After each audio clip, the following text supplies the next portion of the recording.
Bueno, buenos días y bienvenidos a una nueva webinar dedicada a cadena de suministro organizado por Induin, que, bueno, como sabéis, aparte de estas webinars, pues organiza también cursos, entre ellos el curso de compras advance, que está ya por la 16ª edición y que empezará la 17ª en abril.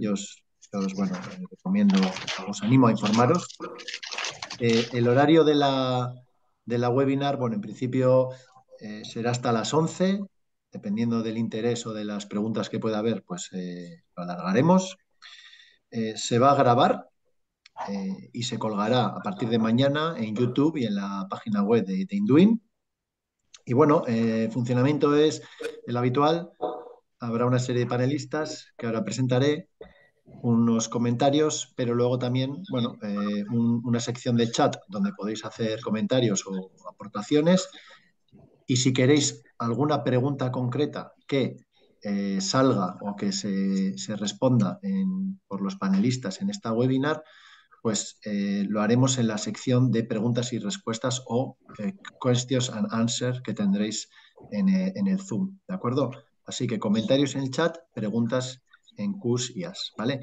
Yo soy José Manuel Armolea, soy el jefe de compras de una división de Siemens Gamesa, la dedicada a fabricar gearboxes, multiplicadores eólicas, y vamos a tener tres panelistas que os voy a presentar a continuación. Y bueno, aparte de presentarse, pues van a responder a una primera cuestión para ya entrar en harina, ¿de acuerdo? La cuestión es la siguiente. Bueno, estamos en un mundo, bueno, nada nuevo, ¿no? Como sabemos, mundo cambiante, entorno buca, etcétera, pero bueno, con bastante presión financiera por reducir stocks, con bastante inercia por las cadenas de suministros, es decir, cuando hay una bajada de demanda, cuando hay un problema, pues las consecuencias son serias, ¿no? Tenemos mucha inercia. Y bueno, en este mundo, ¿qué es lo que quiere el comprador? ¿Qué es lo que queremos? Bueno, pues sobre todo flexibilidad, poco compromiso, corto plazo, lead time pequeño, ¿no? Eso es lo que queremos. Ahora, el vendedor lo que te pide o lo que quiere es estabilidad, compromiso, volúmenes, largo plazo, etcétera, ¿no? Entonces, claro, tenemos ahí un conflicto, pues muchas veces difícil de resolver.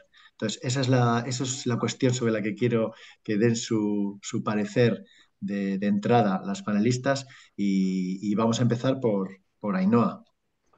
Adelante, Ainhoa.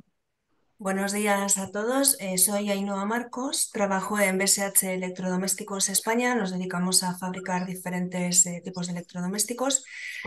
Yo soy la responsable del equipo de compras de la fábrica de Santander y soy a su vez también responsable del equipo de compradores globales encargados de hacer acopio de de los componentes de mayor coste dentro de lo que sería un aparato de gas, ¿vale? Y en cuanto a la pregunta que nos has lanzado, José Manuel, a ver, yo creo que sí que es verdad que en circunstancias normales nos gustaría que las cosas fueran de otra manera, pero son como son y ni nosotros ni nuestros propios proveedores estaban preparados para lo que nos ha venido. El terreno de juego es totalmente diferente, tenemos que aprender a jugar con unas condiciones diferentes y lo que a nosotros nos funciona, lo que estamos haciendo es estar cada vez más cerca de los proveedores, porque tanto para ellos como para nosotros es una situación totalmente novedosa, tenemos que aprender a trabajar de otra manera. Y creo que desde que arrancó la pandemia nos hemos encontrado con esta situación y venimos aprendiendo, pero tenemos que tener claro que el terreno de juego ni es el mismo ni lo será a partir de ahora. Entendido. Diferente terreno de juego. Muy bien aportado, Ainhoa. Gracias. Ana. Hola, buenos días a todos. Mi nombre es Ana Jiménez, soy la responsable de compras de Ringo Válvulas. Es una empresa situada en Zaragoza que nos dedicamos a la fabricación de válvulas, servicios especiales, oil and gas, nuclear. Tenemos un hándicap y es que nosotros trabajamos bajo proyecto, que nos hace que en el departamento de compras la estructura o la forma de comprar sea un poquito diferente a empresas de producción al uso, si me permitís decirlo así. En cuanto a tu pregunta, es difícil, es muy difícil de contestar porque no hay una solución única. Yo creo que esto se trata de encontrar pequeñas soluciones o pequeñas herramientas que es lo que nos permite controlar un poco. Nosotros establecemos, como bien ha dicho Ainhoa, al trabajar bajo proyecto nosotros siempre hemos tenido una filosofía muy grande de que no tenemos proveedores, tenemos partners. Nosotros tenemos toda la producción externalizada, lo que nos hace que dependamos en cierta manera de los proveedores. Es decir, esto es, si me permitís la expresión, la teoría del palo zanahoria. Les tenemos que forzar, pero los necesitamos. Entonces, nos buscamos pequeñas herramientas para acercarnos a los proveedores. Luego podemos entrar en detalle, acuerdos marcos, estandarización de componentes. Hay muchas herramientas que hacemos. No hay una solución global, pero sí que hay pequeñas herramientas que sumadas nos permiten hacer un poco de control de riesgos. En cuanto a lo que ha dicho Ainhoa, totalmente de acuerdo. De la pandemia aquí la situación ha cambiado exponencialmente. El terreno de juego es completamente diferente, pero hay que adaptarse, no queda otra. Esto no va a volver, la vida es como es y pues eso, ir cogiendo pequeños puntos y pequeñas estrategias que nos permitan resolver a lo mejor por lo menos una parte de ello. Gracias, Ana. Bueno, es interesante la visión de proyectos también. Si en empresas productivas, como dices, pues se requiere flexibilidad, rapidez, pues qué decir de los proyectos, ¿no? Muchas veces te viene como viene, con un plazo como te viene y necesitas mucha rapidez, ¿no? Bueno, pues es interesante también. Vale, ahora vamos con Iria. Hola, buenos días. Me llamo Iria Vázquez y soy la responsable, la directora de compras de Mecanizado Rodríguez Fernández, bueno, compras y subcontratación. Y Mecanizado Rodríguez Fernández es una empresa de origen familiar, estamos situados en Ourense, en Galicia, y bueno, nos dedicamos a la fabricación de cierres y bisagras para vehículos industriales. Vale. Tenemos producto propio, estamos entre los terceros cuartos fabricantes a nivel europeo de este tipo de elementos y aparte de producto propio trabajamos sobre producto de cliente, sobre especificaciones de cliente, planos de cliente y demás. Tenemos una estructura indirecta, somos fabricantes, tenemos una estructura indirecta también bastante grande y potente que nos permite un poco pues, desarrollar pues, diferentes soluciones para nuestros clientes. Vale. ¿Cómo veo la situación de cara a futuro? Pues mira, prácticamente como lo han dicho aquí mis compañeras, tanto Ana como Ainhoa. A día de hoy, bueno, el año COVID ha sido, yo creo que un punto de inflexión, creo que para todos.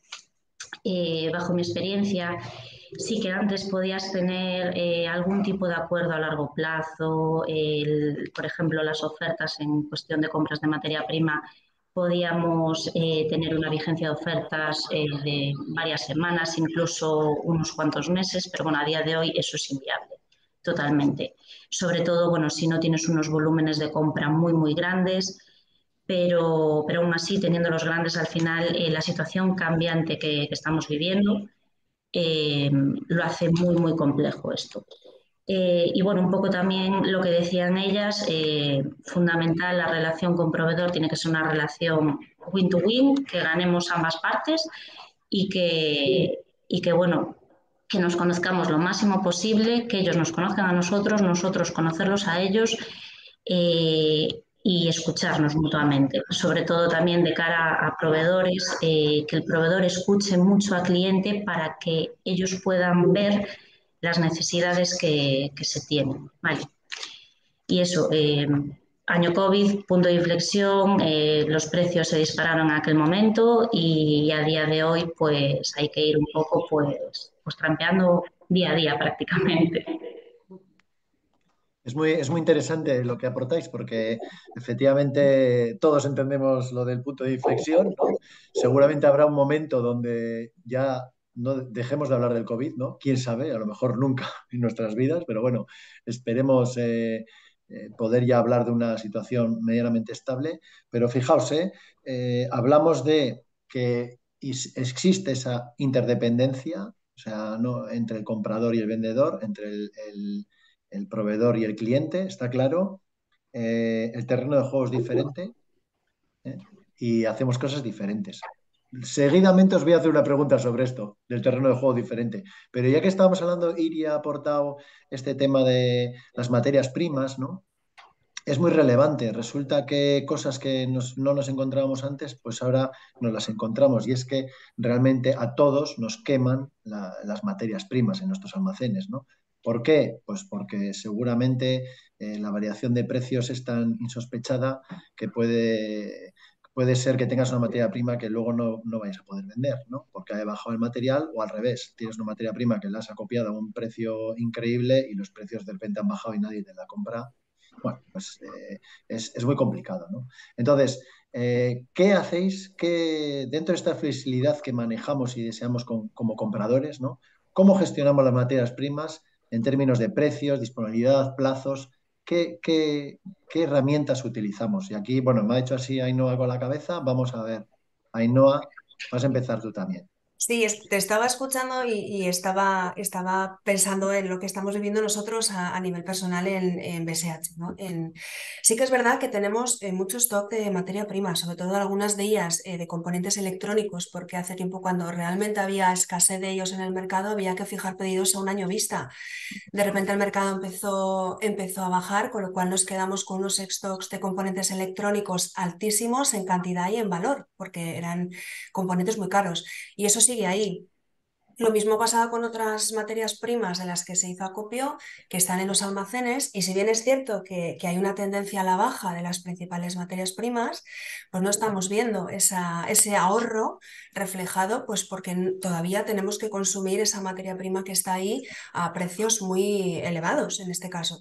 ¿Qué hacemos? Bueno, pues es una negociación con los proveedores, y voy a coger una palabra que me ha gustado mucho de Ana, que es partner. Yo siempre digo que los proveedores hace tiempo eran proveedores y ya está, nos limitábamos a una relación de compra-venta, pero ahora no, ahora tenemos que llegar a acuerdos, porque probablemente el tener que hacernos cargo de esos stocks que nos pertenecen, pero que los tienen nuestros proveedores, nos supondría un coste altísimo, pero se lo está suponiendo también a ellos, ¿vale? Entonces, ¿cómo lo hacemos? Flexibilidad absoluta, planificación lo mejor que podamos, teniendo en cuenta que no tenemos una bola de cristal, y sobre todo capear el temporal de la mejor manera que podamos junto con ellos, ¿vale? Os puedo decir un caso en concreto de qué hacemos, por ejemplo, con esas materias primas que se quedan en manos de los proveedores porque no las podemos traer a casa. Acordar unos fees, unas tasas que podamos pagarles por mantener esa materia prima que es nuestra, y ir suministrándola conforme la vayamos necesitando. O sea, es un ejemplo de un acuerdo, de algo que podemos hacer para capear un poco esta situación. Muy bien. Iria, las comentas tú. A ver, en nuestro caso, por ejemplo, el tema de la materia prima sí que es fundamental porque supone casi un 70% del coste de nuestro producto final. Y sí que es cierto que durante año COVID tuvimos problemas de suministro. Tuvimos problemas de suministro, los plazos empezaron a dispararse.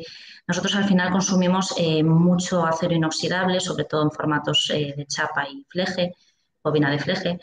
Pero bueno, son productos bastante estándares. Los flejes no, pero lo que es la chapa sí. Entonces, a día de hoy, problema de suministro no tenemos, pero sí que lo que tenemos es una variabilidad de precio no grande como hace unos años cuando se disparó el precio a un 300%, se triplicó, cuatriplicó en algún tipo de materia prima, pero a día de hoy lo que hacemos es pues un poco ver también la disponibilidad de material que tienen nuestros proveedores un poco a largo plazo, aunque a día de hoy todos sabemos cómo funcionan las acerías y bueno, se está tensionando un pelín el mercado y sí que es cierto que sobre todo de cara a final de año tenemos más problemas de suministro, pero realmente no estamos teniendo un problema como puede ser componentes electrónicos que acaba de mencionar Ainhoa, ¿vale? Entonces nosotros al final trabajamos un poco más al día a día y los acuerdos a largo plazo. Sí que tenemos alguna materia prima con la que trabajamos, que tenemos que hacer un volumen de compra mínimo y que sí, que igual podemos tener nuestros almacenes durante un par de años o 3 incluso. Y lo que hacemos un poco pues, es analizar la venta de producto antes de realizar esa compra de materia prima, ver si tiene salida, si los clientes lo van a pagar al precio que nosotros vamos a comprar la materia prima e intentar definir acuerdos pues, un poco a largo plazo con clientes que tengan una necesidad de esos productos a los que aplica ese tipo de material. Pero bueno, en ese sentido es un poco diferente. ¿Y Ana? Sí, por nuestra parte pues es complicado, porque nosotros tenemos muchísima variedad de materia prima. Nosotros no nos podemos permitir tener toda la variedad, fabricamos cosas desde media pulgada hasta 56, que es dimensiones de material. Además, materiales desde acero carbono hasta incóneles, móneles, con lo cual no nos podemos permitir tener ese stock. No hay empresa casi que soporte lo que necesitaríamos nosotros.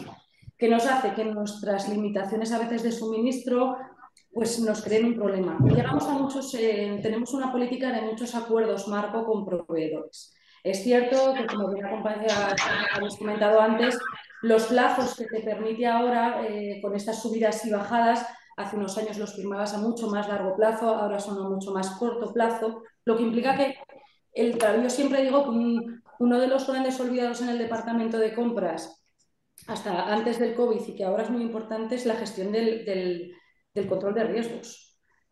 Parece que eso no es un trabajo importante, que el día a día nos absorbe y que ese control de riesgos no hay que hacerlo, y creo que es el punto fundamental como estamos ahora mismo.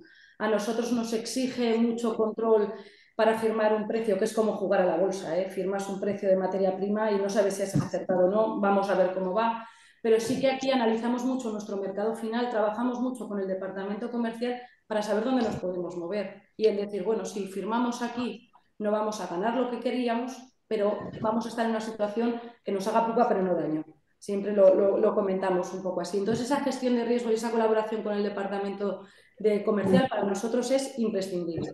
Y luego, enfocado, por dar dos pinceladas, enfocado en la relación con proveedores, nosotros en esa colaboración optamos con cosas como nos olvidamos a veces de las formas de pago. Nosotros hemos llegado a decir, oye, tenía este acuerdo contigo que la compra era a final de año, no hemos consumido de este acuerdo marco, no hemos consumido lo que necesitábamos, él necesita sacarlo, yo no quiero sacarlo, pues aparte de poder firmar, como bien ha dicho, un coste de almacenaje o unas tasas, nosotros hemos cambiado formas de pago. Oye, te voy a ofrecer un confirming a 180 días, tú dame plazo, pero tú te lo puedes financiar. Además, te ayudo con mis condiciones financieras de mi banco, que a lo mejor son mejores si mi empresa es más grande que la tuya, que la vuestra. Eso nos permite en esa colaboración diaria pues, jugar un poco, tengo un stock, pero controlo un poco la inversión financiera, que es donde viene el problema. Jugamos con, como decía antes, con pequeñas cosas, desde formas de pago, alargar plazos, negociar, manténme este stock, pero te voy a dar este otro pedido y vamos a ir, digamos, haciendo, tú colaboras con esto y me frenas un poco esta salida del stock. Es un día a día constante, es un día a día y una negociación constante. Y yo insisto en el control de riesgos. Y por lo menos en nuestra parte, el trabajo con el departamento comercial es esencial en todo momento. O estamos informados de cómo está el mercado final, o al final la metedura de pata va a ser segura. A mí me resulta muy interesante eso que acaba de decir Ana, del tema de que al final tienes que hablar mucho también con proveedores y decirle en plan, bueno, pues si me mantienes esto un poco, pues yo también te lanzo este pedido. Al final es un poco igual, yo consigo mejor precio en otro proveedor de ese material, pero si tú estiras un poquito más tener este material en tu almacén, aunque yo no formalice pedido a un precio buenísimo, lo formalizo a un precio un poquito más alto, pero al final yo también gano, porque es material que igual necesito de manera inmediata y el otro material que está en proveedor no lo necesito, y es una manera también pues de una estrategia para no cargarnos nosotros de esto financiero en nuestros almacenes. Y eso es verdaderamente lo importante, porque es un win-win, que lo habíamos comentado al principio.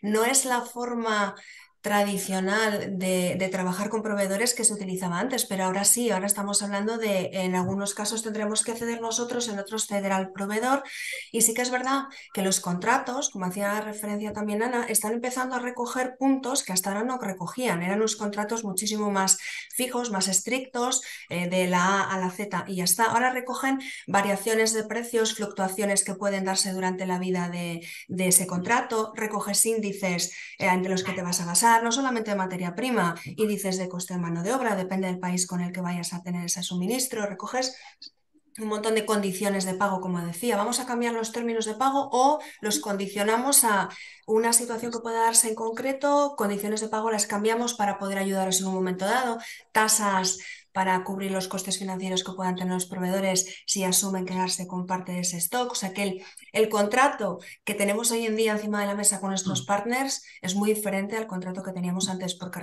tiene que recoger la flexibilidad de alguna forma, pautada y estipulada y bajo unos índices, pero tiene que recoger esa flexibilidad para que esto no sea tampoco negociar en el zoco, pero sí que tiene que reflejar la situación de mercado que tenemos hoy en día. Efectivamente, y yo creo que también fundamental de cara a proveedor y de cara a cliente la transparencia. Muchas veces igual se te puede caer algún proyecto en el que estabas trabajando y demás, tú tenías un stock de seguridad porque te has arriesgado. A veces también hay que arriesgarse para poder después ser ágiles a la hora de fabricar. Entonces, muchas veces te puede quedar algún material colgado que tú no puedas, bueno, que no le puedas dar salida en producción e igual tu proveedor sí le puede dar salida a otro cliente por otro lado. Entonces, a mí me parece importantísima la transparencia. Tú, al final, si una persona, bueno, una empresa en este caso, te ayuda a tú deshacerte de ese material que le has comprado en su momento pues, por una decisión a nivel empresa y demás, tú después al final vas a depositar muchísima más confianza y vas a hacer un mayor esfuerzo para darle más volumen de negocio a ese proveedor. Entonces, bueno, en ese sentido yo creo que la transparencia es fundamental, pero tanto a nivel proveedor como a nivel cliente. Completamente de acuerdo con lo que han dicho, creo que en esto vamos todas en la misma línea. A mí, otro tip así también para nosotros que nos ha resultado fundamental es estudiar los procesos de fabricación, por lo menos en nuestro sector. ¿Qué me refiero con eso? Muchas veces la tendencia es a tener en el stock el producto acabado, porque es muy cómodo que el departamento de producción luego para el ensamblaje coja ese producto acabado y lo lleve a producción y mira, tienes esto asegurado. Nosotros en ese análisis que hemos hecho junto con nuestro departamento técnico de la fabricación, de la forma de fabricación, nos hemos dado cuenta que es algo que hacemos ahora mucho, que a lo mejor podemos permitirnos tener materiales en condiciones de semi-elaborado que nos permite que no vaya solo a una referencia final, que esa condición en semi-elaborado pueda abarcar, no sé, 40, por decirte algo. Es cierto que tienes que controlar más los plazos de entrega porque vas a tener que hacer una operación intermedia, pero te permite que el movimiento, la rotación del stock sea mucho mejor. Eso es un tip que nosotros hemos hecho mucho porque por la tipología de empresa que somos no podemos estandarizar componentes finales ensamblados, pero sí que podemos estandarizar los componentes intermedios y analizamos en qué fase los queremos estocar, que eso nos ha ayudado mucho también a controlar.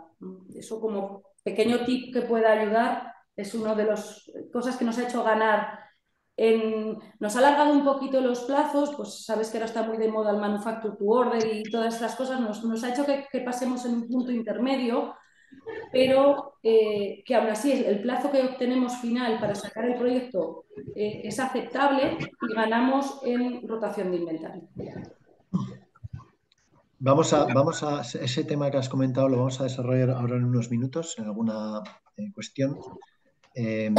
Yo diría, aportando esto, habéis comentado lo de la gestión de riesgos, es relevante, sí. De hecho, el año pasado hicimos una webinar justamente dedicado a esto, ¿no?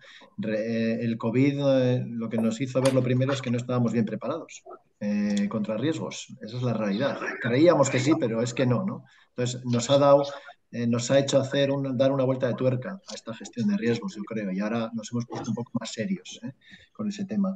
De todas maneras, bueno, estamos hablando bueno, de que tenemos unas reglas de juego diferentes, con una gestión, evidentemente, ya manejando más factores. Antes, lo que decíais, teníais un plazo y un precio fijo, etcétera, y tirabais muchos meses con eso. Ahora todo es más cambiante, entonces tienes que manejar más factores, índices de material, de disponibilidad, de factores como pues, el labor o el coste del trabajo, dependiendo de en qué país estés. Bueno, un montón de cosas. Pero volviendo a la idea original, estábamos hablando de un terreno de juego diferente. Yo diría que estáis hablando casi de un juego diferente, porque tiene reglas diferentes, etcétera. Entonces, en este cambio de juego, y de cara externamente, es decir, nuestra red de suministro, ¿quiénes son los nuevos jugadores? ¿Cómo son estos jugadores para este nuevo terreno de juego? ¿Y quién se siente más cómodo? ¿Y quiénes son los que más sufren? Ainhoa, puedes empezar tú también, ya que lo has comentado tú lo primero. A ver, yo creo que ¿quién se siente cómodo? Nadie, porque no es fácil para nadie. ni para los proveedores ni para las empresas que tienen que comprar. Creo que nos va a llevar un tiempo adaptarnos a las nuevas condiciones porque seguramente hace 2 años nadie de los que trabajamos en compras estábamos pendientes de la geopolítica como podemos estar ahora, ni de los conflictos, ni de lo que nos puede suponer una guerra como la de Rusia en Ucrania en la cadena de suministro. Creo que eran realidades que se nos quedaban muy lejos. Entonces, ¿quién gana? Nadie. ¿Quién tiene la sartén por el mango? Absolutamente nadie. Por eso es importante esa relación mucho más cercana. Sí que es verdad que se está viendo desde la pandemia sobre todo que hay países, sobre todo, nosotros en BSH compramos a nivel mundial en muchos países diferentes y sí que estamos viendo que hay un proteccionismo creciente en muchos países, sobre todo en aquellos que tienen el control sobre las principales materias primas. Y esto a nosotros nos lo está poniendo muy complicado. Algo que hasta ahora probablemente pues nos quedaba muy lejos, como he dicho, nadie nos metíamos a pensar en geopolítica ni en guerras comerciales entre China y Estados Unidos, ni que nos pudiera complicar la vida de tal manera la guerra en Rusia y Ucrania, porque no solamente es por no poder comprarle a Rusia, sino por todas las materias primas de origen que nacen de Rusia y que tampoco podemos utilizar a través de nuestros second tier, muy probablemente porque llevan sanciones. Toda esa maraña de circunstancias que está habiendo hoy en día nos pone en una situación pues, de aprender, de aprendizaje. Es una situación de aprendizaje. Y en esta situación de aprendizaje, y lo voy a hilar con una palabra que a mí me gusta mucho utilizar, transparencia, nos está haciendo ser transparentes a ambos, como decía Iria, tanto a proveedores como a los compradores en este caso. Y probablemente los compradores no estemos acostumbrados a dar esa transparencia. Pedir escandallos a los proveedores siempre ha sido una práctica habitual. Pero nosotros abrirnos totalmente para poder llegar a acuerdos, para poder gestionar esa realidad, ya nos cuesta más.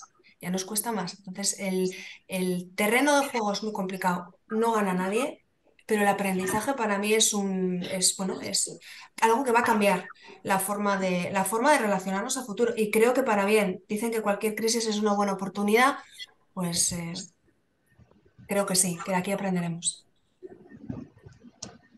Y una cosa que a mí me surge, porque en este terreno de juego más complicado, comentas, Ainhoa, que esto no le gusta a nadie y tal, pero bueno, también está la supervivencia, ¿no? Del más fuerte.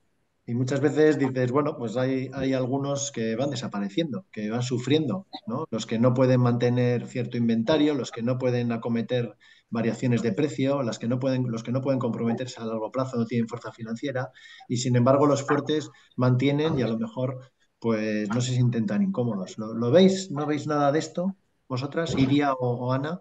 Yo ahí iba a hacer una puntualización, no sé, creo que me estoy volviendo con los años, creo que veo la vida un poco de menos pelo, pero creo que eso es que no gana nadie en ciertos puntos. Siempre, no siempre, pero hay una tendencia general a que el primero y el último de la línea acaben ganando. Los que no ganan son los de medio. Esto es algo que yo tengo muy claro. Yo, que soy muy de equivalencias y de poner símiles, siempre digo que hay una parte que somos como el tranchete de sándwich y el jamón de york, que tiene el principio y el final. Hay acerías que todos sabemos que han aprovechado esta situación, bueno, que nosotros lo hubiéramos hecho en su momento, han podido mantener precios y no lo han hecho, han elevado, han alargado los plazos de fabricación, bueno, y creo, y además el mercado final, por lo menos nosotros en nuestro caso, no ha aceptado las subidas de precio en tiempo y forma. Él sabía cómo estaba la situación de los intermedios, que teníamos que sobrevivir y ha aprovechado esa situación. Ojo, que es una práctica que creo que cualquiera en sus circunstancias la hubiéramos seguido. Pero sí que creo que siempre hay alguien que sale ganando. Yo soy un poco más escéptica en ese tema. Es cierto que también en el mundo que estamos, creo que los que estamos hablando aquí, pues estamos en este proceso del medio que nos lanzamos a la guerra, entre comillas, unos con otros, porque claro, todos estos que estamos en el medio queremos sobrevivir, que somos los que tenemos que colaborar precisamente para que no se nos coman las tostadas el primero y el último. Pero sí que es, en ese punto, con Ainhoa, yo sí que creo que hay alguien que siempre gana en esto. Y por lo menos, por ejemplo, en nuestro caso, el mercado final ha sido muy, muy evidente. Las subidas de precio no han sido absorbidas en ningún momento y se han sido absorbidas a porcentajes mucho menores de lo que deberían haber sido. Pero había muchas empresas en el mercado teniendo que sobrevivir y han podido sacar ¿cómo es esto? A río revuelto ganancia de pescadores. Pues ha sido algo así. Sí. Sí, hay algunos que esta deriva de materiales también ha sido provocada por un estrangulamiento de la oferta claro y hay muchos que hacen menos y ganan más, ¿no? Bueno, pues Exactamente. efectivamente hay algunos que ganan, ¿no? Como en las guerras, ¿no? Pues siempre hay alguien que gana, está claro. Bien, pues Efectivamente, siempre hay un ganador. Yo lo digo que siempre los más grandes suelen ganar, pero yo creo que los pequeños y medianos tenemos que saber muy bien a dónde queremos llegar para poder ganar también. Igual no en los volúmenes y en las cantidades que pueden ganar los grandes, porque al final es un poco lo que decían Ana y Ainhoa también, el poder financiero de las empresas grandes, una empresa pequeña no puede compararse con ello. Entonces tienes que definir muy bien tu estrategia, tienes que analizar mucho tanto en interno tus costes fijos, la manera en la que quieres trabajar, qué quieres ofrecer a tus clientes y demás para ese objetivo, esa meta, para poder ganar. Seguramente se gane un pelín menos en algunas ocasiones, pues por determinadas circunstancias, pero hay que saber a dónde quieres ir. Ujú. Un comentario a eso. Estoy de acuerdo, con lo que estáis comentando, pero yo que pertenezco a una empresa grande y le puedo ver un poco la parte positiva y la negativa, también os digo que hay un problema intrínseco en una empresa grande y es la falta total de flexibilidad. Es decir, para cuando damos una vuelta de rueda entera, necesitamos mover una estructura brutal. Y precisamente en un mercado tan cambiante, tan volátil y que exige tanta flexibilidad, esas empresas a corto plazo sí que pueden dar una respuesta más positiva o mejor o sobrevivir mejor e incluso tener un beneficio. Pero a largo plazo, medio largo plazo, es mucho más difícil porque una empresa pequeña que no tiene probablemente ese músculo financiero ni esa estructura que le pueda permitir más solidez, tiene algo que en una empresa grande es más difícil trabajar, que es creatividad, capacidad de movimiento, capacidad de cambio. Y creo que es en el terreno en el que nos estamos moviendo. Ahí nos cuesta mucho, ¿eh? Para cuando nosotros, que somos un dinosaurio, damos una vuelta a rueda entera, pues tenemos que mover muchísimo. Pensar en costes fijos, que lo habéis mencionado. Una empresa tan grande para cuando hace una reducción de costes fijos que le pueda permitir adaptarse a una situación complicada, tiene que tomar unas medidas brutales. Tenemos menos flexibilidad y somos mucho más estrictos por procesos y por estandarización de procesos en general con las que trabajamos. Creo que a corto plazo sí que puede ser beneficioso, pero hay que cambiar la mentalidad para que a medio y largo plazo también sigan ahí. Totalmente de acuerdo. Sí, muy interesante además lo que ha comentado Ainhoa. Al Siempre final estamos, acaba, perdón, María, ya perdona. digo que al final estamos en una situación que es acción-reacción, prácticamente, lo que no nos gusta a nadie y efectivamente una estructura mucho más grande y más compleja al final sí que es más complicado adaptarse. Pero bueno, hay que llegar a un equilibrio. Bueno, en cualquier crisis yo creo que una empresa mediana o pequeña se aguanta, se hace fuerte. Yo siempre digo que la cosa es aguantar. El problema es el mientras tanto y el aguantar en el mientras tanto, pero si no se hace fuerte, porque es cierto, totalmente de acuerdo, Ainhoa, que la capacidad de reacción que tienes es mucho más inmediata. Sí. Pues además porque estás habituado a ello. Nosotros somos una empresa mediana, pertenecemos a un grupo grande, pero trabajamos de forma independiente y siempre decimos que nos movemos bien en el ambiente que nos movemos porque no tenemos que movernos junto a nuestra central. Nosotros nos movemos de forma independiente y eso nos hace que la rueda que tú has dicho vaya bien. Probablemente si todos los cambios que establecemos aquí tuvieran que pasar por nuestra central, que también es un monstruo, pues nos hubiera costado muchísimo más. Pero hay que entrar un poco en ello, sobrevivir y ir cogiendo pequeñas cosas que te hagan aportar y te hagan cambiar. O sea, al final esto hay que cambiar constantemente. El mercado está muy variable y necesitamos ajustarnos totalmente a ello. No hay otra opción. Bueno, pues está claro que estamos en un terreno de juego diferente, con unas reglas diferentes que requieren jugadores diferentes, ¿no? Entonces, bueno, pues ahí tendremos otra nueva estructura de suministro. Vamos a cambiar por otro debate que también surge posiblemente del nuevo terreno de juego y es el conflicto que tenemos entre cadena de suministro local y la de bajo coste, lejana, China, India, etcétera, ¿no?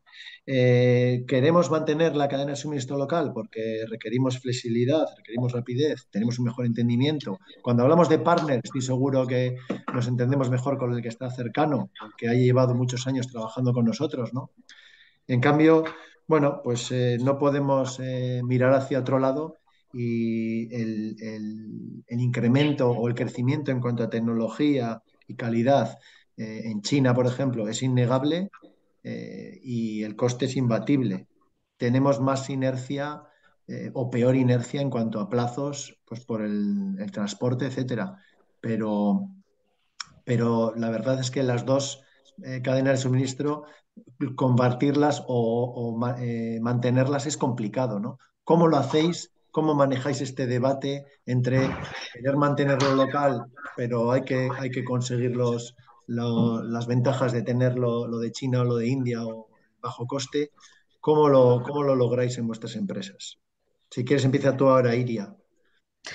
A ver, yo soy de la opinión de local. Al final, hay determinados productos que por complejidad, por el tipo de procesos, si es un proceso que requiere mucha mano de obra directa y demás, al final te tienes que ir a países como China, India y demás.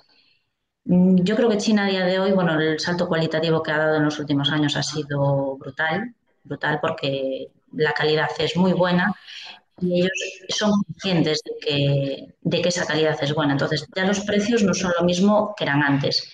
Siguen siendo muy diferentes en ese tipo de productos que no requieren mano de obra directa.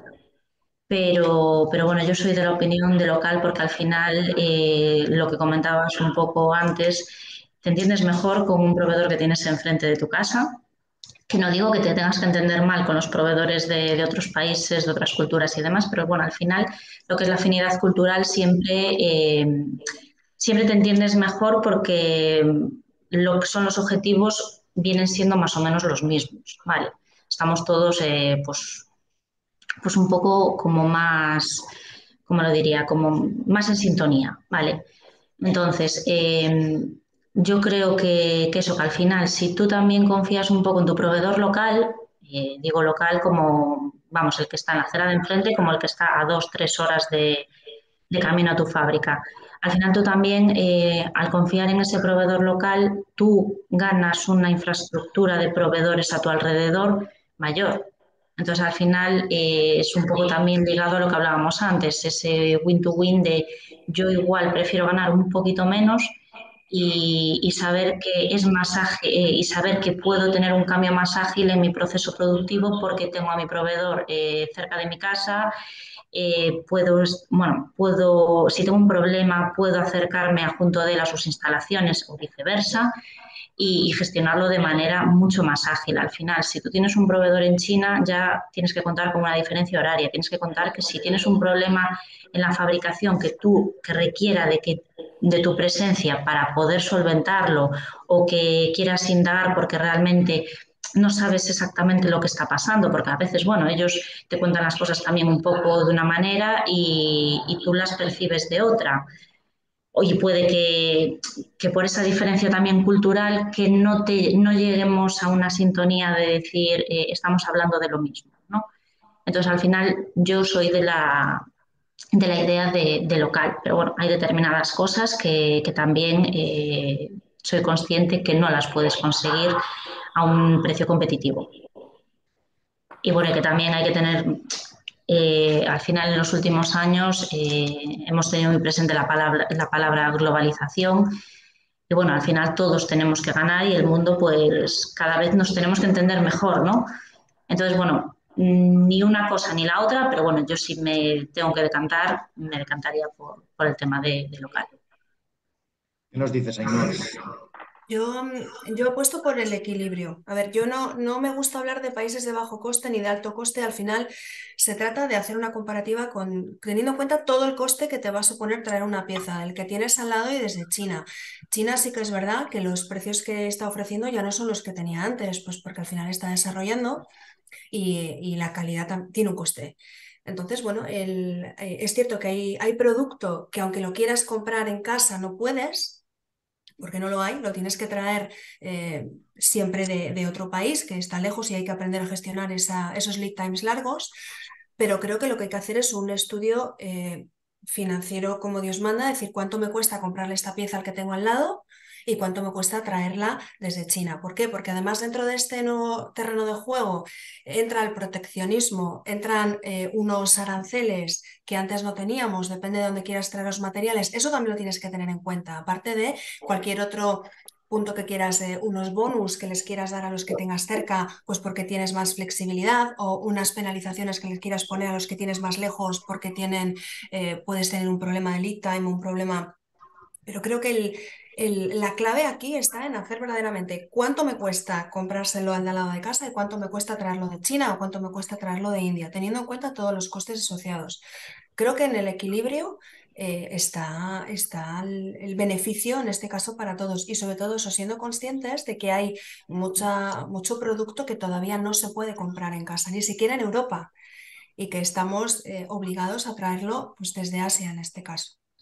Totalmente de acuerdo. Y sí que es cierto que es a lo que me refería, que hay ya no por coste, sino porque incluso ya no hay prácticamente empresas que se dediquen a fabricar determinados productos. Y bueno, y algo también creo que es súper importante que mencionar al final, los tiempos de aprovisionamiento. Al final, la cadena de suministro desde China es mucho más compleja que desde al lado de casa. Pero bueno, es lo que dice Ainhoa, hay que también tener en cuenta lo que te cuesta una cosa, lo que te cuesta otra, y bueno, y hay veces pues, que tienes que decantarte por fuera, aunque el plazo sea mucho más amplio, que eso también al final te llega a cargarte un poco más de stock por temas de problemas que puedas tener a la hora de suministrarte, pero bueno, que hay que tener todos los costes en cuenta, efectivamente. Yo creo que yo voy en la misma línea que Ainhoa. Yo, de hecho, sí iba a lanzar la pregunta de por qué hay que elegir. Esto no es uno u otro. Nosotros mantenemos dos redes, mantenemos una red, nosotros además por especificación de cliente, nosotros hay clientes que nos piden origen 100% europeo, no nos permiten materias primas asiáticas, por ejemplo, pero hay otros clientes que sí, y nosotros tenemos red de compra en India o en China y tenemos una red de compra europea, estadounidense, bueno, en otros países que son más caros. No hay que elegir, hay que controlar. Nosotros necesitamos, yo siempre digo que uno de los principales riesgos que tiene un departamento de compras es tener un proveedor único. Nosotros, pues esa filosofía no la tenemos que combinar. No podemos depender 100% de uno. Pero tampoco podemos depender 100% de un solo mercado, muchas veces en lo que nos permite hacerlo. Te pasa algo como la guerra de Rusia y te descoloca como estés solo en un mercado. Nosotros tenemos esa filosofía. En cuanto al control, es mucho más complicado controlar a un proveedor en India que a un proveedor que tengas a 2 horas, por supuesto. Encontramos métodos. Nosotros viajamos mucho desde el departamento, pero también tenemos una red de agencias de inspección europeas, pero que tienen delegaciones allí que contratamos para controlar eso. Y de verdad que el coste no es porcentualmente con el producto, no supone. Contratamos esas agencias que nos hacen esa labor, que son de confianza ya y nos hacen esa labor de tengo este problema, actívame este pedido, ve allí, infórmame, hazme estas pruebas, que nos ayuda a ese control, para no tener que estar permeado. No te puedes permitir a tu departamento de compras viajando 360 días al año. Pero hay soluciones intermedias que a nosotros nos hacen poder mantener las dos redes y creo que es interesante. Te aceptan este precio aquí y hay mercados que no lo aceptan. Y si quieres seguir vendiendo en esos mercados, tienes que ir a otros, a India o China, porque aunque sea correcto lo que habéis dicho, que China o India ya no es el precio que era hace 10 años, sigue siendo muy competitivo en muchas cosas, Te hablo, por ejemplo, en materias primas muy básicas o lo que no te ahorras en materia prima te lo ahorras en mecanización porque la mano de obra es mucho más barata. Pues sí, hace que puedas entrar a vender en mercados que a lo mejor en otro momento pues no podrías entrar comprando solo europeo. Entonces yo creo que la clave está en mantener los dos, siempre que se puede. Hay veces que tiene que ser aquí y Sí, hay veces que tiene que ser ahí, pero hay que mantener los dos. Muy sí, importante. yo estoy de acuerdo con Ana, por ahí va la pregunta, ¿no? Que cómo hacemos para mantener las dos. Por una cuestión, además, que lo hemos comentado de gestión de riesgos. Resulta que cuando hemos querido bajo coste, pues hemos tenido que ir hacia allí, pero hemos mantenido la de aquí. cuando hemos tenido un problema con las materias primas, pues en Europa fue la locura y resulta que en China, por ejemplo, pues mantuvieron los precios o los mantuvieron mejor, ¿vale? No subieron tanto, entonces tuvimos que volver hacia ahí. En Europa hay algunas industrias que están desapareciendo, algunas compañías también que están desapareciendo a nivel local y tienes que buscar en otros sitios. Entonces, hay una cuestión también de gestión de riesgos y casi desde el punto de vista geopolítico hay que mantener las dos vías, ¿no? El telón de acero que teníamos hasta los 80, pues yo creo que se ha desplazado un poco hacia la derecha, ¿verdad? Y es cierto que existen como dos mundos, ¿no? En este mundo globalizado, y es el asiático y el resto. Y yo creo que hay que mantenerse en los dos, de alguna manera. Es una pena, nos gustaría a todos potenciar lo local, efectivamente, y estar solo en lo local, pero la realidad es que por gestión de riesgos, a nivel geopolítico, hay que estar en los dos presentes. Pero un tema importante aquí, que creo que cuando hablamos de comprar a países de bajo coste nos vamos todos al otro lado del mundo, nos vamos a Asia, pero no necesariamente. Nosotros lo que estamos haciendo es evidentemente la pandemia nos ha dado una lección a todos en cuanto a tenemos que traer más cerca el producto para evitar que haya problemas. Nosotros estamos trabajando muchísimo con la zona del Magreb. La zona del Magreb es una zona de bajo coste que tenemos al lado de casa. Evidentemente no está a 2 horas, pero la tenemos bastante cerca. Y sí que son países que todavía ofrecen una mano de obra barata, que además tienen interés en aprender, que son muy receptivos. Los contactos que hemos hecho nosotros con diferentes empresas en la zona de Magreb están muy receptivos a poder mejorar sus propios procesos bueno, implementar las mejoras que hagan falta. Y es más, hay un movimiento que estamos viendo y ya lo estamos viendo también en diferentes empresas, proveedores asiáticos que están buscando precisamente porque son conscientes de que en Europa tenemos cierta reticencia a depender tanto de Asia por los problemas que nos pueda suponer en flexibilidad. Hay proveedores asiáticos que están buscando instalarse más cerca y la zona del Magreb está empezando a recibir proveedores chinos principalmente que quieren una mejor localización a pues, empresas europeas en este caso. Yo creo que ese es un terreno que todavía no lo tenemos suficientemente bien desarrollado, pero para nosotros en España podría ser un país de bajo coste muy, muy interesante. Eso es un punto que también nosotros estamos empezando a valorar, el tema del Magreb. Sí que nos estamos dando cuenta que está habiendo un crecimiento bastante grande, pero bueno, todavía no hemos indagado mucho, pero bueno, sí que lo vemos también como un punto a futuro. Y, bueno, al Magreb y a otras zonas, ¿no?, de África le faltan unos cuantos años, ¿no?, para llegar a lo que tenemos ahora en China, por ejemplo, ¿no? Por ahí. De todas maneras, bueno, están haciendo algunas preguntas. Vamos a entrar en breve digamos, a entrar en directo con alguna de ellas. De todas maneras, fijaos, está comentando nuestro amigo José Pazos, que ha participado en otras webinars, y está comentando mucho el tema del giro hacia la descarbonización, ¿eh? Y bueno, yo sí que tenía aquí una pregunta. En este mundo cambiante, de nuevo, en este nuevo terreno de juego, la pregunta es cómo se está afectando y qué estáis haciendo para trabajar en los objetivos de sostenibilidad y medio ambiente que se están poniendo, que se están valorando en los diferentes gobiernos, países, etcétera, ¿no? ¿Cómo lo estáis llevando? ¿Cómo se está trabajando en vuestras empresas este tema? Bueno, yo creo que todos estamos ahora hay un tema de legislación puro y duro que creo que nos afecta a todos. Nosotros no somos empresa productiva como tal, tenemos el montaje, las pruebas, diseño y todo demás, entonces nuestras emisiones de carbono o nuestra contaminación no es, pero sí que el tema de legislación nos está afectando. Creo que, bueno, la huella de carbono, habréis leído, habréis recibido la nueva legislación acerca de la huella de carbono, plástico. Cada día tenemos alguna cosa nueva. Nosotros tenemos un equipo de trabajo dentro de la propia empresa, aparte que hay un departamento de medio ambiente, pero tenemos un equipo dentro de la propia empresa que es interdepartamental, que gestiona esos temas tanto legales como de compromiso de la propia empresa. Se llevaba un poco esta legislación la ha estudiado una persona, esta otra legislación otra, esto lo hace el responsable de medio ambiente, era un poco como muy disperso y pues eso, tenemos como un equipito de trabajo que gestiona esto, que nos ayuda mucho a ver cómo lo incluimos o sacamos a gente en función de cómo va y nos ayuda un poco por lo menos a enfocarnos para... El primer paso es cumplir con la legislación, por lo menos, al menos eso, ese es el mínimo.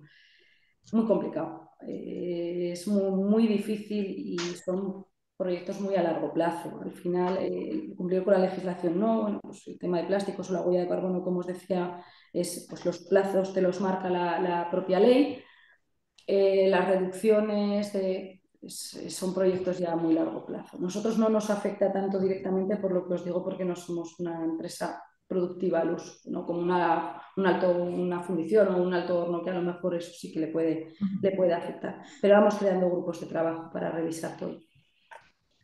A ver, nosotros, por ejemplo, desde ese punto de vista sí que somos fabricantes y sí que lo primero que tenemos que hacer es saber cuál es esa huella de carbono, lo que causas. Entonces, al final, todo radica mucho también en monitorizaciones, en analizar tu proceso productivo, en tener en cuenta pues muchas mejoras, por ejemplo, tema de embalajes, intentar reducir los plásticos, cartón, etcétera, que tú, por ejemplo, igual algún tipo de embalaje que puedas pedirle en el que te venga tu producto de proveedor que ya lo puedas reutilizar para enviar al cliente.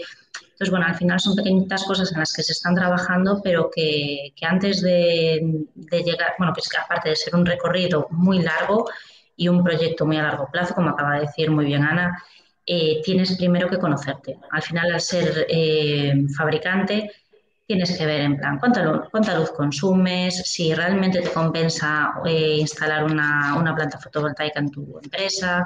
Vamos, por poner pequeños ejemplos, consumos de calefacción, por ejemplo, intentar pues estandarizar ese tipo de maquinaria y demás que tú utilizas para la fabricación y demás y que sea pues eso, al final lo que tienes un poco es que conocer en qué punto estás también y a partir de ahí pues empezar a trabajar para generar ese ahorro y para al final llegar a ser una empresa pues sostenible. Nosotros tenemos, la verdad es que tenemos un foco bastante fuerte en sostenibilidad y además de lo que estaban comentando Ana e Iria, como propios fabricantes tenemos unos objetivos sobre nosotros mismos bastante estrictos, lo que hacemos es extrapolarlos también a los proveedores. Lo que estamos haciendo es pedir que reporten oficialmente cuáles son sus emisiones de CO2, cuál es el porcentaje de material reciclado que utilizan en los componentes que compramos, cuál es la tasa de reciclabilidad de esos componentes. Es decir, estamos haciendo una recogida de indicadores que después además nosotros queremos valorar en las comparativas de ofertas. Antes os comentaba que es importante tener en cuenta todos los costes. Estos indicadores también los tenemos en cuenta a la hora de poder, de decidir a qué proveedor le vamos a dar el negocio. Entonces, creemos que es una forma de presionar porque evidentemente la sensibilidad al respecto de la sostenibilidad no es la misma que podemos tener en Europa como la que pueden tener en diferentes países asiáticos y creemos que es una buena forma, pero sí que estamos haciendo mucho hincapié en sostenibilidad en toda la cadena de suministro porque creemos que es una responsabilidad la que tenemos como empresas. Y bueno, estamos empezando, queda muchísimo camino, pero hay cositas que ya estamos empezando a exigirnos a nosotros y a nuestros propios proveedores. Sí, bueno, está claro que tenemos que entrar en el mundo del medio ambiente, la sostenibilidad, el compliance, ¿no? Etcétera, ¿no? Y en ese sentido hay varias preguntas. Comentaba nuestra amiga Lorena Valls, justo hablando del tema de leyes, esta ley de materias primas críticas de la UE, ¿no? Que bueno, que yo entiendo que habla de precisamente esa sostenibilidad, esa circularidad en ciertas materias primas, pues para evitar la dependencia de terceros países, ¿no? ¿Esta la conocéis? ¿Hay alguna afectación? ¿Estáis cambiando algo en base a ella? ¿No? Entiendo, Ainhoa. Sí, sí, a ver, hacemos un seguimiento bastante cercano de cuáles son las materias las materias primas críticas, conflictivas, sobre todo porque desde la Unión Europea se publican cuándo se prevé que esas materias primas dejen de estar disponibles. ¿Qué es lo que hacemos? Incorporamos esa información a las fases tempranas de desarrollo. Es decir, si tenemos que desarrollar un nuevo producto, una nueva plataforma, lo que tenemos que hacer previamente es asegurar qué materias primas vamos a utilizar y cuáles de ellas es mejor que cambiemos por otras. Somos muy activos en predesarrollo, precisamente por eso, porque tenemos que tener en cuenta que los recursos son limitados y que desarrollar una plataforma va a llevar bastante tiempo, un proyecto lleva bastante tiempo y tenemos que poder incorporar a tiempo todo eso. Entonces, esa información de materias primas críticas es fundamental en la fase temprana de un nuevo proyecto. Sí, le hacemos seguimiento muy de cerca. Nosotros de forma correcta y además es una de las cosas que hacemos como grupo. No, os decía antes que pertenecemos a un grupo muy grande. Nuestra central está en Alemania. Esta cosa de las materias primas críticas lo hacemos como grupo porque informamos de la legislación que nos puede afectar a cualquier, el grupo es internacional, no solo europeo, hay fábricas en Estados Unidos, en China, en Turquía, y las materias primas críticas para desarrollos de producto se informan y se siguen como grupo. Es algo que es fundamental para nosotros, porque además damos soporte entre unos y otros, las previsiones. Eso sí que es algo que hay que seguir muy de cerca, porque como bien dice Ainhoa, hay que cogerlo en fase de desarrollo. Si esto lo coges por el desarrollo hecho y te encuentras que algo que has incorporado a tu producto no vas a poder acopiarlo, el problema es muy grave. Entonces, desde que se empieza a ver que puede haber un problema, se incorpora ya la fase de diseño y de desarrollo. Sí. Es muy importante. Nosotros, por nuestro lado, también búsqueda de alternativas de fabricación de nuestros productos o de productos similares en otro tipo de material. Correcto. Muy bien, entendido. Vamos a hacer paso antes de ya a dos cuestiones que quería que respondieses con cierta brevedad, ¿de acuerdo? Vamos un poquito al grano, fijaos, porque vamos a dar luego entrada a alguna pregunta. Insisto que estamos en otro terreno de juego, estamos hablando de cosas que antes no hablábamos, pero bueno, va a llegar un momento donde ya nos acostumbremos a esto definitivamente, ¿no? Entonces, fijaros, ¿cómo será nuestra cadena de suministro en 5, 10 años? Vamos a ponernos en el futuro, ¿cómo va a ser? Y definírmela con 2, 3 palabras, ¿vale? No vamos a dar un seminario ahora, pero sí 2, 3 palabras sobre qué características, qué vamos a ver de nuestra cadena de suministro en 5 o 10 años, digamos así. Vamos a empezar por ahí, no, si queréis. Es una pregunta difícil, ¿eh? 5 o 10 años, con la perspectiva que tenemos ahora adelante, pues no lo sé. Yo creo que va a seguir siendo cambiante, exigente en cuanto a flexibilidad. Si tengo que definirla en 3 palabras, yo te diría que va a ser cambiante y exigente en cuanto a flexibilidad. De Sí. acuerdo. ¿Iria? Yo copio totalmente la definición de Ainhoa. No sabría decirte exactamente qué va a pasar en 5 o 10 años. Ojalá tuviésemos una bolita de cristal que nos lo dijese, como ya se ha mencionado antes, y de hecho, bueno, es un tema que nosotros hablamos mucho en interno. Y realmente sí, un poco lo que dice ella, cambiante y muy, muy exigente. Muy, muy exigente. Bueno, totalmente de acuerdo. Yo añadiría a esas dos palabras la palabra integrada. Creo que es donde tiene que ir el futuro, que la cadena de suministro se integre en las propias empresas. Creo que es una parte fundamental. No sé si eso es tanto como el cómo va a ser, sino el cómo quiero que acabe siendo, como el deseo, pero desde luego cambiante y exigente sin ninguna duda y debería acabar siendo integrada. Muy bien. Y entonces, como vamos a hacer frente a esa cadena de suministro, vamos más un poco a lo nuestro, a lo que nos dedicamos. Los profesionales de compra en el futuro, es decir, los departamentos y las personas que formamos esta función, ¿qué necesidades o qué deberán cumplir en 5 o 10 años? ¿Cómo vamos a ser? Yo pienso que, bueno, aparte de proactivos, que hay que que adelantarse a cualquier problema que se te pueda pasar por la cabeza y demás. Yo creo que al final es un departamento súper importante dentro de la empresa, es un departamento estratégico y en todo departamento de compras vas a tener que tocar todos los palos de la baraja prácticamente. Vas a tener que saber de temas técnicos, de materias primas, pues de incorporables que puedan incluirse dentro de tu proceso productivo. Tienes que tener a gente que sepa del proceso productivo que tú haces en interno, incluso del proceso productivo de tus proveedores. Y bueno, luego aparte, vamos, que creo que no hace falta ni mencionarlo, pero temas financieros, formas de pago, temas de financiación y demás. Yo creo que al final son departamentos que tienen que tocar todos los palos de la baraja. Yo sí, también en esta parte. Yo creo que deberían flexibles, tienen que ser muy expertos en las categorías de producto que compran. Creo, por lo menos por nuestra parte, es algo fundamental, que sean expertos expertos técnicos, hablo también, aparte de expertos de conocer el mercado, incluso que tengan esa parte técnica para poder variar. Y creo que tienen que saber gestionar muy bien el miedo al riesgo. Esa parte de saber gestionar ese miedo al riesgo para un comprador es fundamental, porque si dejas que ese miedo te apodere, no tomarás decisiones. Creo que ese punto tiene que ser fundamental en el futuro. Estoy totalmente de acuerdo con Ana. La capacidad para gestionar riesgos es uno de los puntos clave.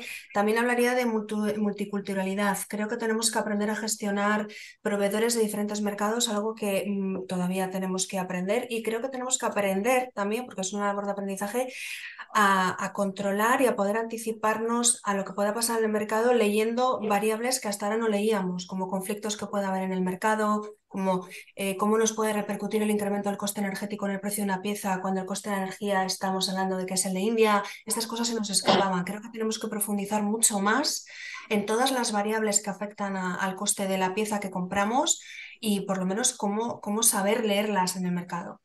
Tenemos que aprender, tenemos que formarnos en cosas que hasta ahora no nos habíamos formado.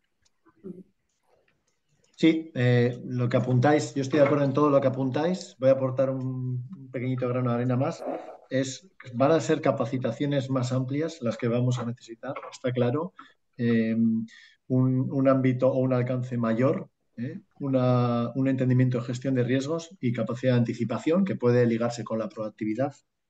Yo creo que también el tema de la multiculturalidad es básica, pero también otra, y es la transformación digital, ¿no? Yo creo que va a ser un punto también importante para el profesional del futuro, ¿vale? En esta modernidad nos va a tocar esto de la digitalización, aparte de todo lo que hemos dicho, una parte más abierta, un alcance mayor y una flexibilidad y una apertura de miras totalmente radical, ¿no? Que posiblemente el mundo de la compra tradicional va a ir casi desapareciendo poco a poco, diría yo, ¿no?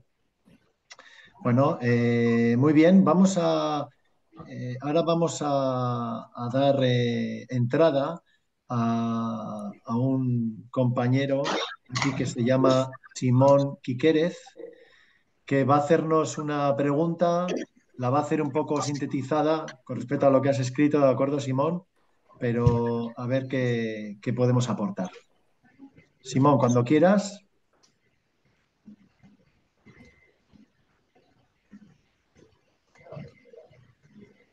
Si tienes el mute, quítalo, no sé si puedes entrar.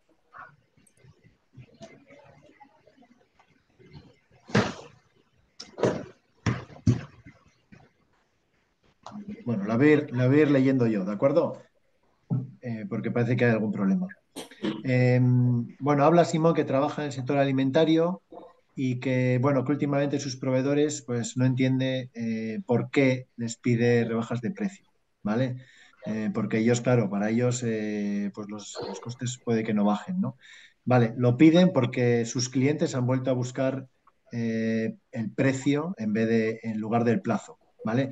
Si los proveedores no tienen la flexibilidad de seguir las variaciones de mercado para que nosotros podamos hacer lo mismo con nuestros clientes, compramos menos porque la competencia se lleva el proyecto, ¿vale? Entonces, siempre la respuesta de los proveedores es no podemos hacer nada, tengo unos costes, los precios están definidos por la fábrica y, y bueno, y a su vez lo que quieren es crecer el negocio, ¿no? Entonces, ¿cómo hacemos? Porque nuestra exigencia, nuestra presión en precios hace que precisamente además, yo diría que en proveedores de la cadena local, ellos no pueden aguantar ese tirón de bajada de costes y de precios y sin embargo nosotros lo necesitamos y estos proveedores quieren crecer con nosotros. ¿Cómo hacemos con este tipo de proveedores y para mantener o hacerles crecer con nosotros? ¿Qué mecanismos podemos usar? Antes Siria ha comentado el tema de, bueno, trabajar como partners, trabajar más Ainhoa en el escandallo de costes, trabajar en las condiciones de pago, ¿no? De alguna manera tenemos que integrarles un poco más, ¿verdad? Para Yo que creo, puedan sí. entrar, ¿no? Yo es lo que haría en ese caso en concreto. Creo que merecería la pena el hablar abiertamente de cuál es la situación y llegar a un acuerdo entre los dos, pero poniendo los hechos encima de la mesa y decir, mira, esta es la situación, hasta aquí puedo llegar, yo necesito esto. Y probablemente no se pueda ofrecer la solución que quieren al 100%, pero por lo menos una que pueda resolver el tema, el conflicto temporalmente y sentar las bases para una forma diferente de empezar a trabajar. Pero el conflicto está y lo que hay que hacer es sentarse a hablar de él, pero hablar de él de forma transparente para poder acordar algo que nadie, que no se va a la solución no va a aparecer inmediatamente, pero llegar a algo que por lo menos nos permita continuar en el camino hasta que las cosas puedan mejorar y llegar a compromisos por ambas partes. Eso es fundamental. En una situación de crisis, los compromisos por ambas partes es fundamental. Yo Sí, eso. sí, Ana, Ana, adelante, adelante, Ana. no, yo le decía pues, que estoy totalmente, no hay una solución mágica. Ojalá estuviera una solución mágica, no la hay. Cuando un proveedor está pasando un apuro o indica que no puede bajar los precios y es lo que tú necesitas, pues entras en un enrocamiento muchas veces por las dos partes que no es bueno porque no está siendo transparente. Probablemente si tú le dices yo necesito que me bajen este porcentaje, pero solo con este puedo sobrevivir, y le puedes ofrecer lo que hablábamos antes, unas condiciones financieras más provechosas, aumentarle el número de referencias que pueda suministrarnos, le puedes ofrecer un compromiso a largo plazo que le garantice una continuidad de suministro en un año, por poner un ejemplo. Si tú le puedes aportar pequeñas cosas, no va a llegar, ya creo que puedo dar por hecho que no va a llegar al precio que tú quieres que llegue, pero probablemente lleguéis a un entendimiento intermedio que os haga sobrevivir y siempre y cuando, incluyendo en ese compromiso que bien ha dicho Aino que hay que hacer, firmar y escribir, la posibilidad de revisiones intermedias. A mí eso me parece muy importante. Cuando se llega a un compromiso hay que incluir también las revisiones intermedias porque la realidad puede cambiar para él y para nosotros. Y ser un poco, si es un proveedor, claro, estamos hablando de un proveedor colaborador, de confianza y que te interesa mantener. Hay que ser sinceros también. Y cuando le has apretado mucho, él ha aceptado y tú en un momento dado puedes aceptar que ese coste él lo pueda subir un poco mayor, ser transparentes. A lo mejor, como digo yo, no le contarás la verdad absoluta, pero le tienes que dar también un poquito de manga ancha cuando tú puedas soportarlo. Siempre y cuando, lo que digo, es un proveedor que quieres mantener, estamos hablando de algo largo plazo, no estamos hablando de una negociación agresiva para un proyecto en concreto puntual. Pero hay que ser sincero en la negociación y en el compromiso y en las revisiones intermedias. Hay veces que hay que saber levantar el pie también en una parte del camino y no ahogarlos, si los quieres mantener. Y es un quid pro quo, es muy complicado. Nadie va a quedar contento de una negociación así cuando los puntos de vista están tan alejados y los dos tienen una necesidad tan contrapuesta, nadie va a acabar contento. Pero un poco lo que los dos queden tranquilos, pues probablemente sea suficiente. Sí, a ver, al final es lo que yo también mencioné hace ya antes, tema de transparencia y saber escuchar, ver lo que necesitas y lo que él necesita también. Entonces, al final es llegar a una situación en la que tú puedas ganar un poco y él también pueda ganar un poco, pero no que una parte pierda.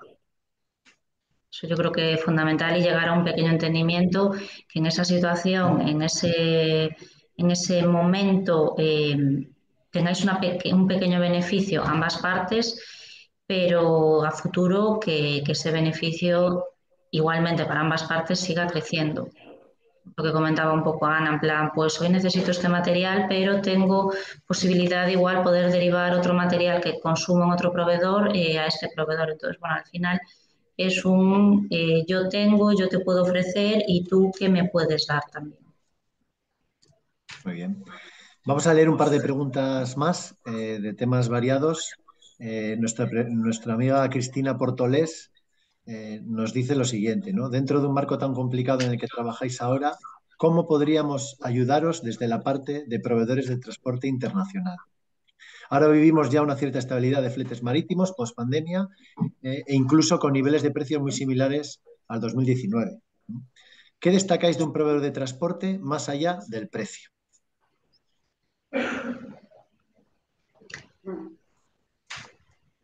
Ainhoa, si quieres empezar. Sí, sí. A ver, yo que he sufrido bastante el transporte desde China, sobre todo, pues porque traemos muchos componentes desde China. Aparte del precio, es evidente, la comunicación para mí es fundamental. Y sí que es verdad que normalmente hablamos con navieras que son muy importantes, que tienen mucho volumen, que dan muy poquita información, que no tenemos mucha flexibilidad para cambiar cosas. Esa parte, la comunicación para mí es importante, aparte del precio. Y otra cosa en la que yo personalmente sí que he estado empezando a moverme un poco, sí que trabajamos en sostenibilidad de componentes, pero una parte muy importante de las emisiones de CO2 viene en el transporte. Y cuando traemos transporte marítimo desde sitios tan lejanos, pues evidentemente el coste en sostenibilidad es muy alto. Y ahí sí que es un tema futuro que es muy complicado de abordar, pero sí que nos gustaría empezar a pensar en soluciones sostenibles para el transporte desde tan lejos. Es muy complicado, ¿eh? Pero es un reto que ahí lo dejo. Desde luego, si viene una empresa de transporte y me da una opción de traer componentes desde lejos con unas emisiones de CO2 muy limitadas, allá voy. Para nosotros es que también sufrimos, yo creo que la época sobre todo los meses duros de pandemia con el tema del transporte, creo que fue el horror para todos. Para nosotros es muy importante también, por supuesto, el precio y la fiabilidad. Nosotros necesitamos tener fiabilidad en los plazos de entrega y eso viene implícito con lo que ha nombrado Ainhoa, que es la comunicación. Y muchas veces es verdad que las empresas de transporte son un poco oscuras, si me permitís la expresión, en obtener esa información y esa fiabilidad. Y para nosotros, por lo menos, que trabajamos bajo proyecto, la fiabilidad es absolutamente indispensable. Pues, bueno, el tema de las emisiones de CO2, pues creo que eso es algo que a futuro tenemos que ir todos por esa línea. Creo que las empresas más grandes todavía estáis más avanzados en eso. Será un hándicap, desde luego, en el futuro, pero si yo tuviera que decir algo en este momento, sería la fiabilidad de tiempos de entrega. Eso sí.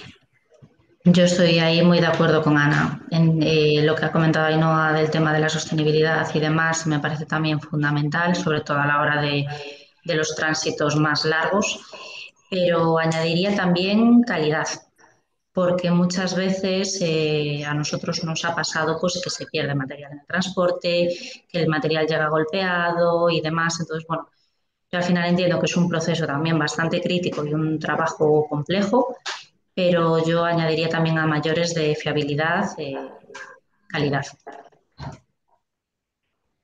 Muy bien. Hay otra pregunta muy relevante porque va en línea con algo que hemos hablado ya y hablaba precisamente de este tema de, bueno, de los profesionales del futuro, ¿no? Pero hablaba un poco de las nuevas generaciones, ¿no? Es nuestro amigo Ramón Valladares que dice lo siguiente: ¿creéis que las nuevas generaciones están preparadas para los escenarios actuales?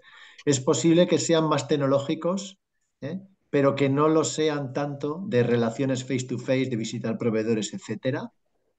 ¿Qué opináis? Totalmente de acuerdo. De hecho, cuando has hecho antes el comentario, José Manuel, de que es importante trabajar en la digitalización, me rondaba un pensamiento que yo siempre digo: al final, los negocios y los acuerdos se cierran entre personas. Y en situaciones muy complicadas, y así lo tengo que decir, nosotros hemos mantenido proveedores que estaban en situación complicada no porque seamos quienes somos como empresa, sino por la confianza y la relación que había entre las personas que al final cierran esos acuerdos. La digitalización está muy bien, las nuevas tecnologías están muy bien, pero estamos perdiendo el poder de socializar y al final los acuerdos se cierran entre personas.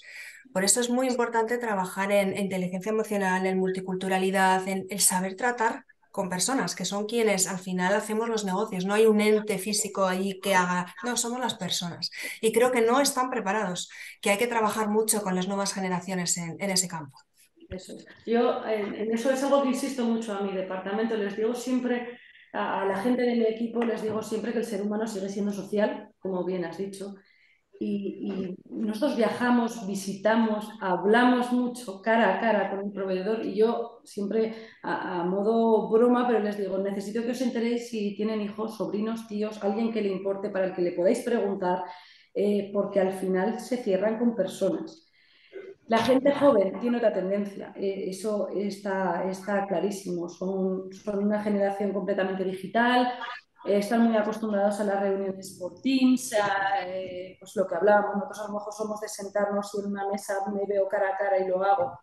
No vienen tan preparados, pero también os digo, yo tengo ahora 3 personas muy jóvenes en mi departamento, dos, perdona, que han entrado recientemente. No vienen con esa filosofía, pero también en su favor voy a decir que son incapaces de adaptarse a esa filosofía. Les cuesta, no lo tienen como lo podíamos tener pues, nuestras generaciones, pero también es una capacidad de adaptación muy grande. Aunque al principio hay que forzarlos un poco, que eso también es verdad, ¿eh? Pero tienen esa capacidad de adaptación.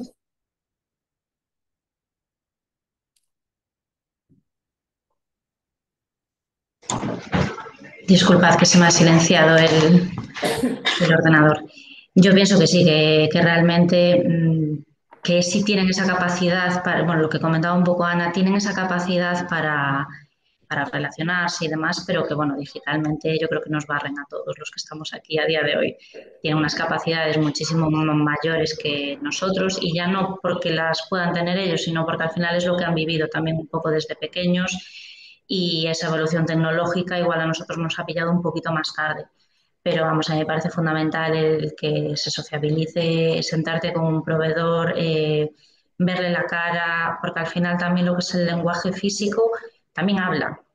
Entonces al final tú también puedes, vía Teams, vía Zoom, vía las herramientas que tenemos a día de hoy digitales para poder comunicarnos, sí que puedes verle la cara a la gente, pero realmente yo creo que el lenguaje corporal a veces también es muy importante porque te pueden estar diciendo algo, pero corporalmente puedes ver que están expresando otras cosas. Entonces, bueno, al final yo creo que sí, que están menos preparados quizá que nosotros, pero que tienen esa capacidad también para desarrollarse. Es todo querer. También os digo que el tema de selección de personal daría para no una webinar, daría para muchas. Es un tema muy complicado, no solo con gente joven. Ahora mismo es un tema muy, muy, muy complicado. Daría para muchas horas de charla. Eso a día de hoy yo lo pongo encima de la mesa como que es un riesgo muy grande para todas las empresas.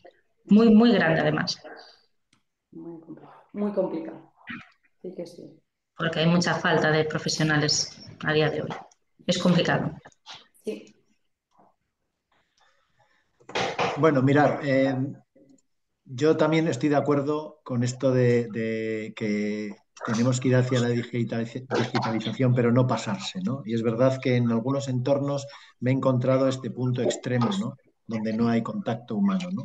Es cierto, ¿vale? Quizás eso es lo que tendremos que mantener de la técnica tradicional, ¿no? Yo voy a hacer un resumen rápido de lo que hemos hablado, pero no sé, os voy a dejar para acabar a cada una de vosotras una frase sobre lo que hemos hablado, si queréis que resuma, pensando un poco en definitiva en qué nos estamos encontrando ahora, qué estamos haciendo y cómo va a ser el futuro. Eso en una frase o dos vamos a resumir y yo cerraré con un resumen de lo que hemos comentado, si os parece. Ainhoa, si quieres empezar. Sí, bueno, mi resumen sería, estamos en un entorno cambiante y seguirá siendo cambiante, que exige que seamos muy flexibles, que trabajemos juntos con mucha transparencia poniendo la realidad encima de la mesa. Sería mi resumen cortito.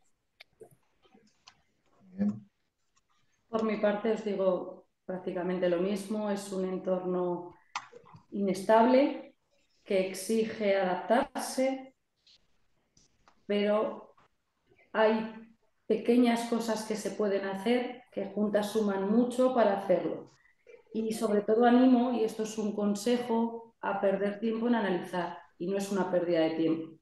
Hay que analizar mucho tu empresa, hay que analizar mucho tu producto y con eso obtendrás pequeños tips que te ayuden a ir adaptándote poco a poco. No va a haber algo que sea una adaptación de 0 a 100, pero sí que se pueden encontrar procesos que te hagan adaptarte en pequeños porcentajes y que te lleve a medio o largo plazo hasta donde quieres estar. Pues yo un poco también, como han dicho Ana y Ainhoa, yo lo definiría pues en palabras prácticamente: entorno cambiante, adaptación, confianza y transparencia. Y a futuro sentarse, analizar y saber a dónde quieres llegar para sentar las bases de esa estrategia de empresa. Sí, para resumir un poco cómo de todo lo que hemos hablado, en realidad nos han hecho cambiar, ¿no? ¿De acuerdo? Normalmente nos solíamos adaptar a pequeños cambios, íbamos cambiando las cosas, pero podía haber hasta ciclos, ¿no? Que incluso volvíamos a lo antiguo, etcétera. Ahora nos han hecho cambiar de manera más radical. La visión tradicional del profesional y de los departamentos de compras, bueno, es esta de precio, negociación, estabilidad, ¿no? Y luego una relación posiblemente de un poco más de dependencia, ¿no? De los proveedores, etcétera. Ha cambiado, estamos hablando de otro tipo de relación, más de partenariado, más de, ¿no? Más de transparencia, de comunicación. En cuanto a los profesionales, más de flexibilidad, más adaptados o preparados para el cambio, más proactividad, todo ligado con factores externos que antes nos afectaban, yo creo, menos, regulaciones, cuestiones geopolíticas, o sea, hay un montón de cosas a las que nos tenemos que adaptar, ¿no?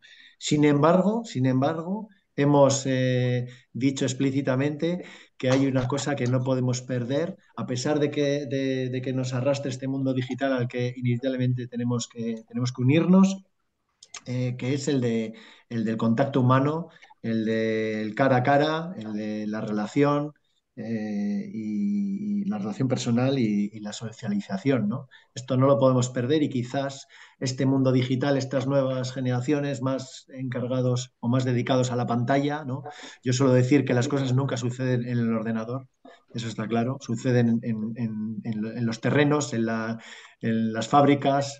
Entonces, bueno, pues eso hay que trabajarlo, ¿no? Y a lo mejor es donde más nos toca a nosotros, gente con un poco más de experiencia, a nuevas generaciones, arrastrarles a que toquen terreno, ¿de acuerdo? En este punto que ha dicho Ana últimamente, en la última apreciación sobre analizar, hay que remarcar que en esto es donde más nos va a ayudar la digitalización precisamente, ¿vale? En el mundo Big Data, en el mundo digitalización y entorno, digamos, de datos que antes pues, se nos podían escapar y ahora tenemos más herramientas, ¿de acuerdo?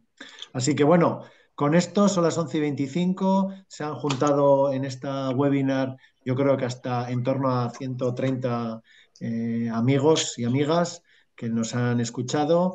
Espero que haya sido interesante. A partir de mañana tendremos bueno, esto en las redes para poder revisar alguna de las preguntas o algún comentario que os parezca interesante. Y nada, un placer haber compartido con estas tres panelistas esta sesión. Y nada, que tengáis feliz fin de semana a todos y que sigamos luchando, que aquí hay mucho que hacer todavía, hay mucho que avanzar. Muchas gracias, chicas.